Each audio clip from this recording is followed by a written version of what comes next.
የውጭ ሀገር ዜጎች በኢትዮጵያ ከአንድም 2-3 ቤት ወይንም የማይንቀሳቀስ ንብረት ባለቤት እንዲሆኑ የሚፈቅደው አዋጅ ከሕገ መንግስቱ የሚጣረስ ነው የሚለውን ጨምሮ የተለያዩ ድንጋጌዎቹ እያከራከሩ ነው። የውጭ ሀገር ዜጎች የማይንቀሳቀስ ንብረት ባለቤት ወይንም ባለይዞታ የሚሆኑበትን ለመደንገግ የወጣው ረቂቅ አዋጅ ለሕዝብ እንደራሴዎች ምክር ቤት የቀረበው ከሰሞኑ ነው።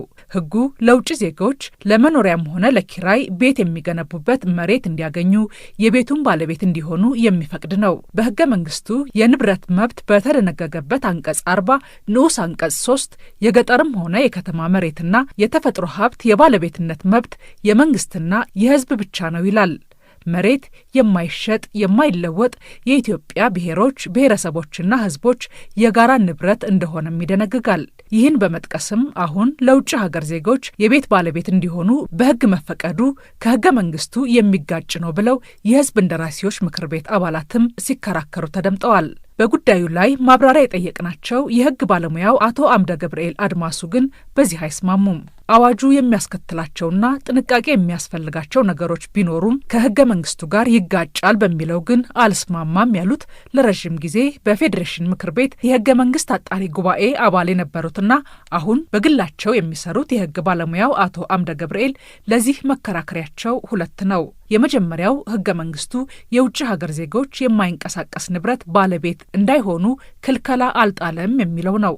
ሁለተኛው መከራከሪያቸው ደግሞ ኢትዮጵያ ፈርማ ያጸደቀቻቸው ዓለም አቀፍ ስምምነቶች አሉ። ፈርማ ያጸደቀቻቸው ማለት ሕጓ አካል ሆኑ ማለት ነው። እነዚህ ኢትዮጵያ ፈርማ ያጸደቀቻቸው ሕጎች ምንድነው የሚሉት? የሰው ልጅ የትኛውም ቦታ ላይ የትኛውም ሀገር ላይ ሰርቶ ሀብት የማፍራት መብት ይሰጣሉ ለሰው ልጅ በአጠቃላይ ማለት ነው። እና እነዚህን ስምምነቶች ኢትዮጵያ ስለተቀበለች ከዛ ውጭ ደግሞ ኢትዮጵያ በሕገ መንግስቷ የውጭ ሀገር ዜጋ የማይንቀሳቀስ ንብረት እንዳያፈራ ክልከላ አላረገችም። ሕገ መንግስቱ ይህንን አይከለክልም። ያ ቢከለክል ኖሮ ምናልባትም በርካታ ኢንቨስተሮች በተለይ ከእርሻ ኢንቨስትመንት ጋር በተያያዘ ከሌሎችም ኢንቨስትመንቶች ጋር በተያያዘ በርካታ ኢንቨስተሮች ሀገራችን ላይ ስራ እየሰሩ የሚገኙበት ሁኔታ አለ። ያም እንግዲህ ያ ድርጊት በራሱ ከሕገ መንግስቱ ጋር የሚጋጭ ሊሆን የሚችልበት ነበረ እና ረቂቅ አዋጁ የማያስቀምጠው የሊዝ መብት ነው፣ የኪራይ መብት ነው የሰጠው። ስለዚህ በእኔ እይታ ይሄ ረቂቅ አዋጁ ከሕገ መንግስቱ የሚጋጭበት መንገድ አለ ብዬ አላምንም።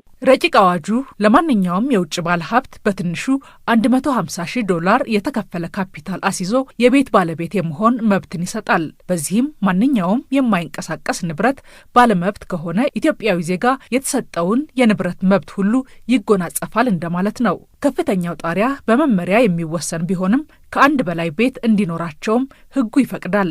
ታዲያ ብዙሃኑ ኢትዮጵያዊ የቤት ባለቤት ለመሆን ባልቻለበት በዚህ ጊዜ ይህ መፈቀዱ በዜጎች ላይ የሚፈጥረው ጫና እንደሚኖር የሕግ ባለሙያው አምደ ገብርኤል ይስማማሉ። ለምሳሌ አንዳንድ የአፍሪካ ሀገራቶች አሁን እነ ኬንያን ብንወስድ፣ በተለይ በእንግሊዝ ቅኝ ግዛት የተገዙ ሀገራቶች እንደ ደቡብ አፍሪካ ብንወስድ ትልቁ አሁን የገጠማቸው ችግር ምንድን ነው? ዋና ዋና የሚባሉት ቦታዎች ውጭ ሀገር ዜጎች ተይዘዋል። ለስራ የሚፈለጉ ትልልቅ የሚባሉ ቦታዎች ማለት ነው። እና ገብተው ከያዙ በኋላ ሕግ ቀይሮ ማስለቀቅ ደግሞ ሌላ ችግር ይፈጥራል። ምክንያቱም የዲፕሎማሲ ችግር ይፈጥራል። በረጅም ጊዜ ሂደት ይህን መፍጠሩ የማይቀር ስለሚሆን ማለት ነው። ከዛ ውጭ የእነሱ ይዘውት የሚመጡት ካፒታል ዶላር፣ ዩሮ ተጠቅመው የሚመጡ ከሆነ ከኛ ሀገር ገንዘብ ጋር የሚነጻጸር አይደለም እና ብዙ ጊዜ ከዚህ ከውጭ ሀገር ዜጎች ከትውልደ ኢትዮጵያውያንም በተመሳሳይ እንደዚህ ያሉት ሕጎች ተፈጻሚ ሲሆኑ ምንድን ነው ትልቁ ችግር የሚፈጠረው? ዜጎች በሀገራቸው ሁለተኛ ዜጋ ይሆናሉ። እነዛ ሰዎች ደግሞ ከዜጋ በላይ ሆነው የሚታዩበት ሁኔታ አለ እና አንደኛ ይዘውት የሚመጡት ካፒታል ኢኮኖሚውን ሊያነቃቃ ይችላል፣ የከተማ እድገትን ሊያፋጥን ይችላል። ነገር ግን ከዛ በዘለል ሌላው ችግር የሚፈጥረው ምንድን ነው? ዜጋው የሀገሪቱ ዜጋ የበይ ተመልካች ሊሆን የሚችልበት አጋጣሚ በጣም ሰፊ ኢቨን ከመሀል ወጥቶ ወደ ዳር የሚሄድበት አጋጣሚዎች ሊፈጠሩ ስለሚችሉ አዋጁ የሀገሪቱን ዜጎች የሚጎዳ እንዳይሆን አብዛኛዎቹ የአፍሪካ ሀገራት እንዲህ ካሉ የእጅ አዙር ቅኝ ግዛት ለመውጣት ጥረት እያደረጉ መሆኑን የጠቀሱት የሕግ ባለሙያው ኢትዮጵያም ተመሳሳይ ችግር ውስጥ እንዳትገባ ረቂቅ ሕጉ ከመጽደቁ በፊት በጥንቃቄ መፈተሽ እንዳለበት፣ በተለይም ደግሞ ሕጉን ለማስፈጸም የሚወጡ መመሪያና ደንቦችም በፍጹም የዜጎችን ጥቅምና መብት የሚያሳጡ እንዳይሆኑ ሊታሰብበት ይገባል ሲሉም አሳስበዋል። ደንብና መመሪያዎች ላይ መንግስት የሀገሪቱን ዜጎች በረጅም ጊዜ ጥቅማቸውን የሀገር ባለቤትነታቸው ባለ ሀገር ማለት የሀገር ባለቤትነትን ጭምር የሚጨምር ነው። ምናልባት በታሪክ አጋጣሚ በፊት ኢትዮጵያ ውስጥ ንግድ ስራ ላይ የነበሩት የውጭ ሀገር ዜጎች ነበሩ። እነዛ የውጭ ሀገር ዜጎች ተክተው የሀገሪቱ ዜጎች ነጋዴ እንዲሆኑበት የተደረገው በንጉሥ ኃይለ ሥላሴ ዘመን የተደረገበት ትልቁ የታሪክ መነሻው እዚህ ሀገር ዜጋ ማግኘት የሚገባውን ጥቅም አለማግኘቱና በንግድ ሰበብ ደግሞ የውጭ ሀገር ዜጎች እዚህ ሀገር ላይ እየፈጠሩት ያለው ተጽዕኖ በማየት ነው መንግስት እርምጃ ወስዶ የነበረውና አሁንም ቢሆን መንግስት ከነዛ ተሞክሮዎች አይቶ ከሌሎችም አፍሪካ ሀገራቶች ላይ ተሞክሮ ወስዶ አዋጁን ከመጽደቁ በፊት ለጥንቃቄ ድንጋጌዎች ማስቀመጥ ያስፈልጋል።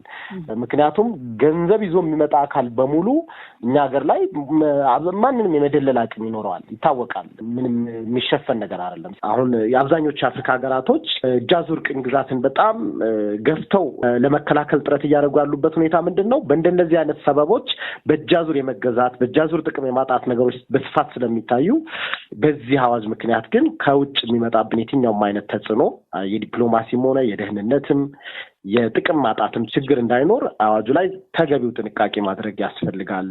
የውጭ ዜጎች የማይንቀሳቀስ ንብረት ባለቤት ወይንም ባለይዞታ የሚሆኑበትን ለመደንገግ የወጣው ረቂቅ አዋጅ ለውጭ ዜጎች ካጎናጸፋቸው መብት ባሻገር ግዴታዎችንም የሚጥል ነው። ማንኛውም የውጭ ዜጋ በመንግስት ቀጥተኛ ድጎማ ለዜጎች ከሚሰራው የጋራ መኖሪያ ህንጻዎች ውስጥ የማይንቀሳቀስ ንብረት ባለቤት መሆን እንደማይችሉ ተደንግጓል። በግልና በመንግስት አጋርነት ከሚገነቡ ቤቶችም ባለቤት መሆን አይችሉም ተብሏል።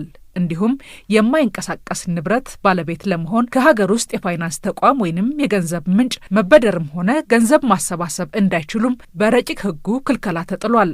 የከተማና መሰረተ ልማት ሚኒስቴር በሚያወጣው መመሪያ መሰረት የዚህ መብት ተጠቃሚ የማይሆኑ የውጭ ሀገር ዜጎች ሊኖሩ እንደሚችሉ ግን በረቂቅ አዋጁ ሰፍሮ ተመልክተናል።